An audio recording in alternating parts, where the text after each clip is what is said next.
This is Jeff with the Halcyon Masters, and we're honored to bring you the story of Grace, a Gythian paladin who protects her allies with divine healing. Grace's story is an extension of the ongoing Gythian saga. This includes other heroes such as Lyra, Samuel, Lance, and Reim.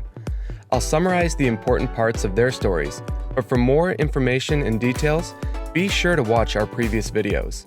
Links will be included in the card above and the description below.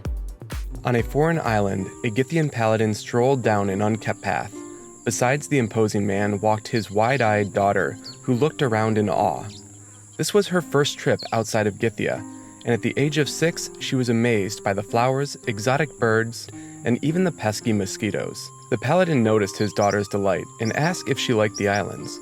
Grace said yes, it is the prettiest place in the world. Giving no credit to the locals that were escorting them, Grace's dad called out that this land shall now be known as the Grace Islands. He even made sure the Gythian mapmakers took note of it in their journals. As they continued their journey, Grace's father randomly named the flora and fauna as though he had created it all. Their local guides were all too happy to follow and be of service. Grace even mentioned that these people were very nice. Grace's dad said peace and kindness is embedded into their culture, and they even file down their teeth to remove their violent nature. This was a shock to Grace, but her dad justified their behavior and that they have no right in telling them how to live. At a fork in the road, Grace stopped dead in her tracks as the world around her brightened. She called out for her father, who rushed to her side. He told her not to fear and embrace the light. Grace was having a vision. One fork of the road was blocked by a massive wall of ice. The vision was so real that Grace shivered from its cold. The other fork, which led to the river, erupted in a wall of fire. The embers sparked and even burned her cheeks. Her dad asked which way the fire was, and she pointed to the wall of flames. And the second that she pointed, it disappeared. He commanded the procession to move towards the river, and what they found was a narrow stone path that cut through the river and led to a stone temple. An eerie quiet cloaked over the temple. The mangrove trees were scorched. The mosquitoes and monkeys stayed away. At the entrance to the temple appeared a boy who looked a year younger than Grace. Unlike the brightly dressed locals that escorted the Gythians, this boy only wore a sarong around his waist. The rest of the boy's body was covered in gruesome burn scars and welts. One of the guides whispered, "This boy speaks fire. His name is Reza." Grace could see the boy was in physical pain, and with her dad's guidance, she told him that she would take care of him, and she rested her palms on the boy's face. A light burned at the top of her head, and she guided it down as her father had taught her, down through her head, her throat, flooding her heart and belly, then to her arms and fingertips. The light swelled and the boy's eyes grew wide.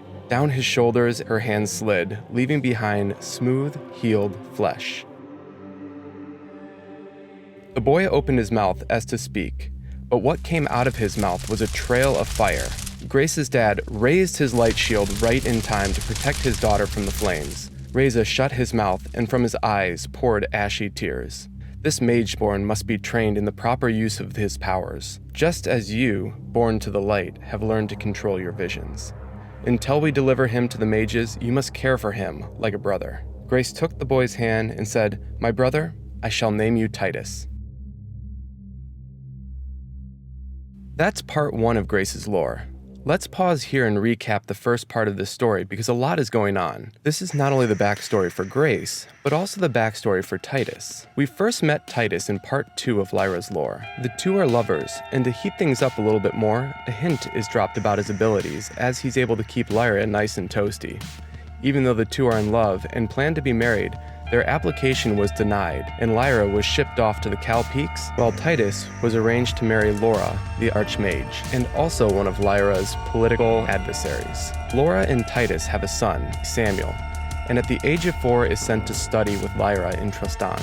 A cruel arrangement really, as Lyra is forced to raise the son of the man who she loved, as if to tell her that this is the family you could have had. Samuel studies not only with Lyra, but also with Reim.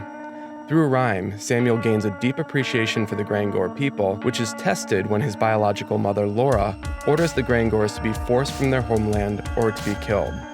Samuel refuses, and with the help of the Grangors, lays waste to the colony of Tristan. Samuel flees and finds himself on the back of the Archilian, where he's befriended by Lance. Lance is in awe by the culture of Gythia, and he swears fealty to Gythia and to Samuel in hopes that he'll one day earn the title of knight.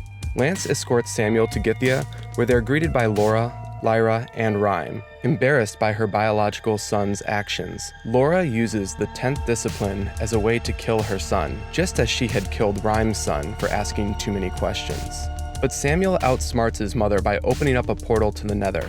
He's able to knock her down and steals her wand. Right before Samuel is able to deliver a fatal blow, Lance steps in and blocks the magical spell, saving Lyra, but allowing Samuel just enough time to escape.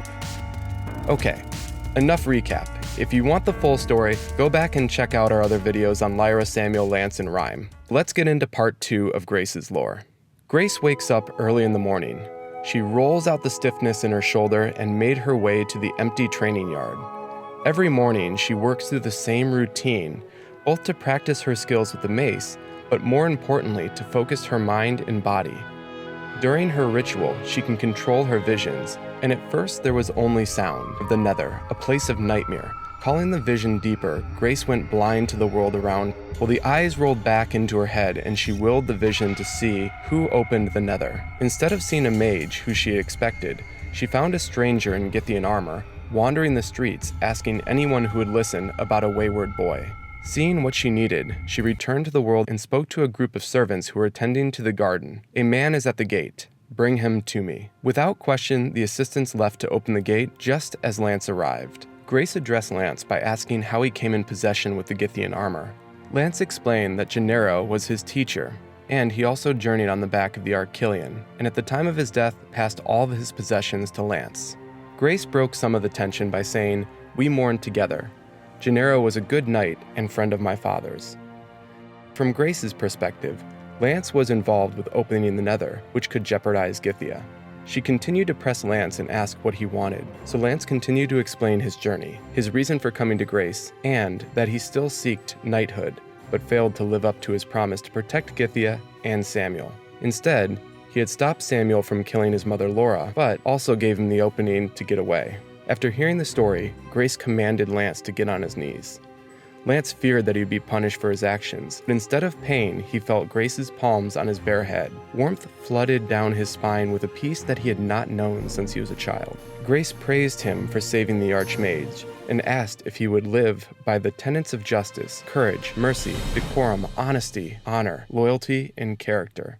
Lance choked out, "I do." Then Grace told Lance to rise, not as Lance of the Archilian, but Lance, the Knight of Gythia.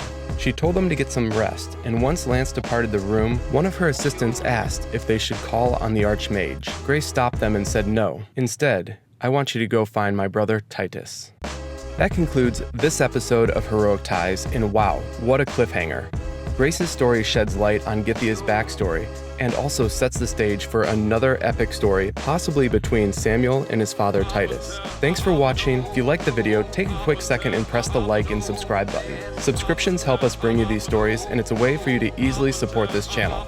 If you're also looking for more Halcyon Masters, I suggest you check out RoxyIsSmall's stream on MobCrush. We stream together every Tuesday and Friday. Finally, a big thank you to Sugar Venom and the team at SEMC. Your stories and artwork are truly amazing. Until next time, we'll see you on the Halcyon Fold.